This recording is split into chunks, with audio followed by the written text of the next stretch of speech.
മുഖ്യമന്ത്രിയുടെ മകൾ വീണ വിജയനെതിരായ മാസപ്പടി ആരോപണത്തിൽ കേന്ദ്ര അന്വേഷണ സംഘം CMRL ഓഫീസിൽ പരിശോധന നടത്തിവരികയാണ്.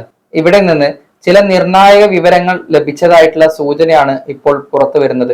ഇതുമായി ബന്ധപ്പെട്ട കൂടുതൽ വിവരങ്ങൾ പരിശോധനയ്ക്ക് ശേഷം മാത്രമേ പുറത്തുവരികയുള്ളൂ. വിവരങ്ങൾ പുറത്തുപോകാതിരിക്കാൻ ജീവനക്കാർ ഫോൺ ഉപയോഗിക്കരുതെന്ന് അന്വേഷണ സംഘം വിലക്കിയിട്ടുണ്ട്.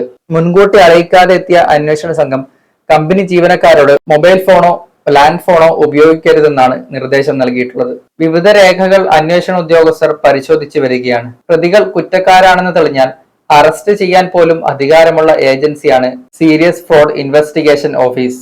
ഇന്ന് രാവിലെ കൊച്ചിയിലെ CMRL കമ്പനിയുടെ കോർപ്പറേറ്റ് ഓഫീസിലാണ് serious fraud investigation office investigation team പരിശോധന ആരംഭിച്ചത്. കോർപ്പറേറ്റ് മന്ത്രാലയത്തിലെ ഏറ്റവും ഉയർന്ന ഉദ്യോഗസ്ഥരടങ്ങിയ 6 അംഗ സംഘത്തിനാണ് അന്വേഷണ ചുമതല.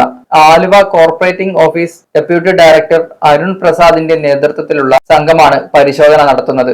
അരുൺ പ്രസാദിനെ കൂടാതെ additional director Prasad Adalli, K Prabhu, A Gokulnath, KMS Narayanan, Arun BS എന്നിവരാണ് അന്വേഷണ സംഘത്തിൽ ഉള്ളവർ. വീണ വിജയന്റെ എക്സാലോജിക് കമ്പനിയും CMRLും തമ്മിൽ നടത്തിയ ഇടപാടുകളാണ് SFIO സംഘം പരിശോധിക്കുന്നത്. പരാതിയിൽ അന്വേഷണം നടത്താൻ 8 മാസത്തെ സമയമാണ് കേന്ദ്രം സീരിയസ് ഫ്രോഡ് ഇൻവെസ്റ്റിഗേഷൻ ഓഫീസ് സംഘത്തിന് അനുവദിച്ചിരിക്കുന്നത്. എക്സാലോജിക് സ്വകാര്യ സ്ഥാപനത്തിൽ നിന്നും പണം വാങ്ങിയത് ചട്ടലംഘനമാണെന്ന് ROC കണ്ടെത്തിയിരുന്നു. സംസ്ഥാന വ്യവസായ വകുപ്പിന് കീഴിലെ KSIDCയും അന്വേഷണ പരിധിയിലുണ്ട്.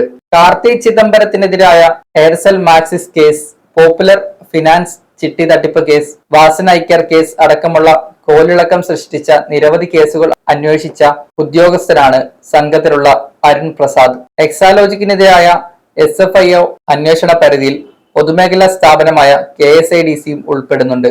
എക്സാലോജിക് CMRL ഇടപാട് അന്വേഷണവും SFIOയുടെ പരിധിയിൽ വരും. Company act 212A and C ചട്ടം ചൂണ്ടിക്കാട്ടിയാണ് രജിസ്ട്രാർ ഓഫ് കമ്പനീസിന്റെ നിലവിലെ അന്വേഷണം. ഇതാണ് സീരിയസ് ഫ്രോഡ് ഇൻവെസ്റ്റിഗേഷൻ ഓഫീസിന് കൈമാറിയിരിക്കുന്നത്. പൊതു താൽപര്യാർത്ഥവും പ്രാഥമിക അന്വേഷണ റിപ്പോർട്ടിന്റെ അടിസ്ഥാനത്തിലുമാണ് SFIO അന്വേഷണം ആരംഭിച്ചത്. ഷോൺ ജോർജിന്റെ പരാതിയിൽ പ്രാഥമിക അന്വേഷണം നടത്തിയ ബംഗളൂരു ROCയും എറണാകുളം ROCയും എക്സാലോജിക് CMRL ഇടപാടിൽ ഗുരുതരമായ ചട്ടനങ്ങൾ കണ്ടെത്തിയിരുന്നു.